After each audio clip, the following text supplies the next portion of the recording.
51 people were dead and 69 others were injured after a child suicide bomber detonated at a wedding in southeastern Turkey on Saturday, President Recep Tayyip Erdogan said.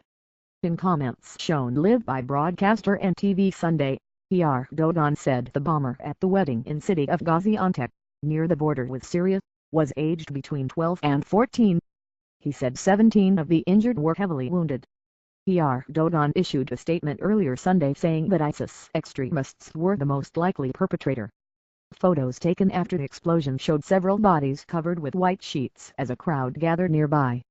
Deputy Prime Minister Mehmet Simsek said the attack was a massacre of unprecedented cruelty and barbarism. Prime Minister Binali Yildirim condemned the bombing, which he said turned a wedding party into a place of mourning. He vowed to prevail over the devilish attacks. The explosion occurred after a traditional henna party, Reuters reported, when wedding guests had their hands and feet painted. The celebrations were coming to an end and there was a big explosion among people dancing, Vili Khan, 25, told Reuters. There was blood and body parts everywhere. In a statement, White House National Security Council spokesman Ned Price condemned the attack, saying the U.S. stands with the people of Turkey as they defend their democracy in the face of all forms of terrorism.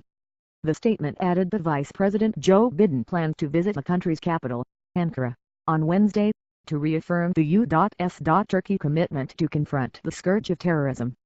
Turkey has been rocked by a wave of attacks in the past year that have either been claimed by Kurdish militants linked to the outlawed Kurdistan Workers' Party, known by its acronym PKK, or were blamed on ISIS.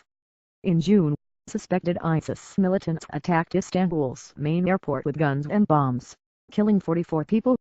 The bombing comes as the country still reels from last month's failed coup attempt, which the government has blamed on U.S.-based Muslim cleric Fethullah Gulen and his followers.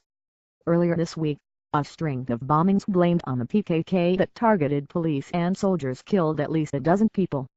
A fragile 2.5-year-long peace process between the PKK and the government collapsed last year, leading to a resumption of the 3-decade-long conflict.